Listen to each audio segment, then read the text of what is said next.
안녕하세요. 안녕하세요. 여러분들과 식품위생학을 같이 공부할 김지연입니다. 그래서 여러분들 이제 뭐 식품위생학 같은 과목은 뭐 식품위생학 어려운 게 크게 없죠. 뭐 계산을 하거나 이해를 크게 요하는 과목은 또 아닌데 또 자잘하게 공부해야 될 것들이 또 되게 많은 과목이 뭐냐면 위생이에요.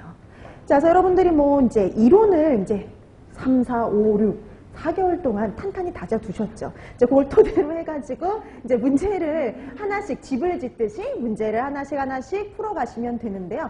그 다음에 이제 뭐 그 이론을 완벽하게 못 해놨더라도 문제를 풀면서 다시 한번 복습을 하는 거죠. 그래서 여러분들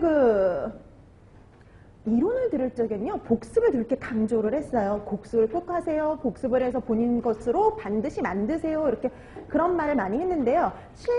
이론에서 강조할 건 뭐냐면, 복습만큼 되게 중요한 게 바로 예습입니다. 그래서 반드시 여러분들 진도 나가기 전에요, 문제를 다 풀어오셔야 돼요. 그러니까 이것도 이제 단체급식하고 비슷하게 한 10장 정도 풀어오시면 수업을 진행하는데 상당히 도움이 될 수가 있어요. 그래서 여러분들이 만약 그걸 안 해오시면은요, 정말 받아쓰기예요. 팔만 아파요. 3시간 내내 팔만 아프다 가거든요. 그래서 여러분들이 반드시 문제를 풀어오시고요. 여러분 또 이렇게 문제집에 시중에 나와 있는 문제집 같은 것들을 구하기도 힘들어요. 그렇기 때문에 풀 수 있는 기회, 본인의 실력으로 그다음에 본인이 한번 답을 작성해보는 아주 좋은 기회가 될 수 있기 때문에요. 문제는 꼭 풀어 오셔야 됩니다.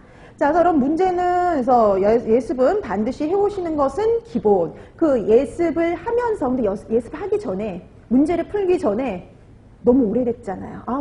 그래도 3, 4, 5, 6 이렇게 뭐 공부한 내용이 있긴 하지만 또 다시 보면 또 새롭잖아요. 그러니까 항상 이제 그 문제 푸시기 전에 한번 거기에 해당하는 내용들을 먼저 한번 쭉 읽으면서 복습을 하시고 머릿속에 한번 상기를 하시고 스스로 문제를 한번 풀어보시는 거죠. 되도록이면 책을 보지 말고 내가 책을 보지 않고 어느 정도까지 답을 작성할 수 있는지 그런 것들을 한번 여러분들의 능력을 파악하는 이렇게 그 시간을 좀 할애할 필요가 있어요. 그래서 내가 어디까지 알고 있고 내가 모르는 부분이 무엇인지를요, 문제 예습을 하면서, 문제풀이 예습을 하면서 본인의 실력을 파악하는 것도 필요하죠. 그러니까 여러분들이 본인의 실력을 파악을 해서 이제 적나라하게 드러나겠죠. 간단하게 쓰는 건 되는데 좀 길게 쓰는 건 안 된다. 이런 것들이 좀 부족하다. 그런 것들 파악하고 부족한 것들을 파악을 해서 채워 넣으면 되거든요. 그러니까 아직까지는 완벽하지 않지만 이 문제풀이를 통해서 완벽하게 여러분들이 완성을 해주실 필요가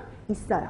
그래서 여러분들이 요 여름 기간 동안 여러분들이 얼마나 하느냐에 따라서 또 여러분들의 실력이 확 이렇게 또 늘어날 수 있는 좋은 기회니까요. 수업을 꼭 잘 활용해 주시면 좋겠고요. 그 다음에 오늘 또 프린트물 아마 다 받으셨을 거예요. 워밍업 프린트.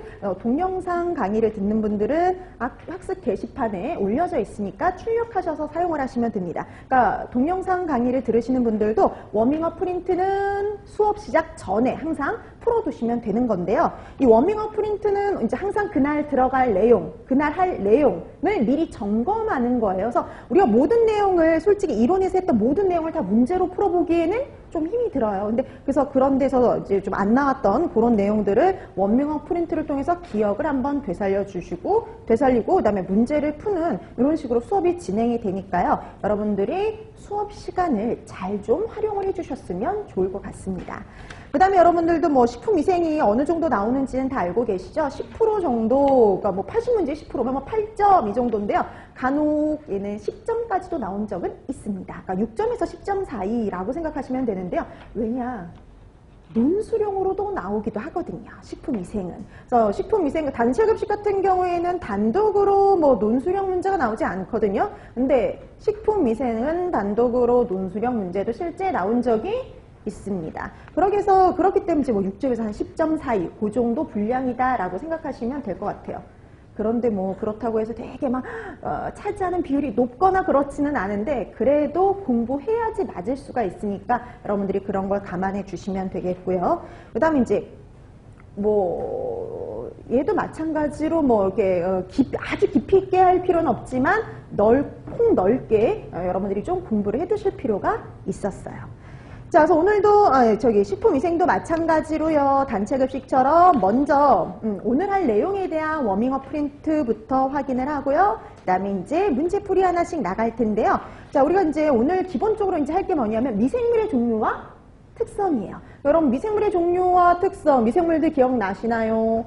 세균, 뭐 곰팡이, 효모, 바이러스 이런 것들인데요.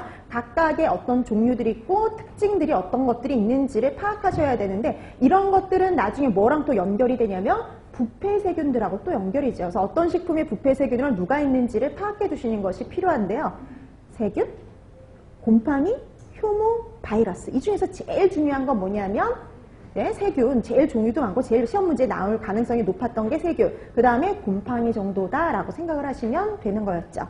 자, 그 다음에 이제 우리가 식품이 위생적인지 아닌지를 판가름하기 위해서 사용하는 것이 위생지표균인데요. 그럼 위생지표균에 대해서도 살펴봐 두셔야 되고요. 그 다음에 이런 미생물에 의해서 발생할 수 있는 부패, 초기 부패 판정법, 이런 부패를 방지하기 위한 보존법, 그 다음에 살균 소독법까지가 이 식품과 미생물 파트인데 오늘은 어디까지를 할 거냐면 그 소독법 중에서요 그 물리적인 소독법 많이 나가면 물리적인 소독법 그 정도까지 확인을 할 겁니다. 자, 그래서 오늘 워밍업 프린트를 통해서 그 관련된 내용들 한번 기억을 상기하자고요. 자, 1번부터 갑니다.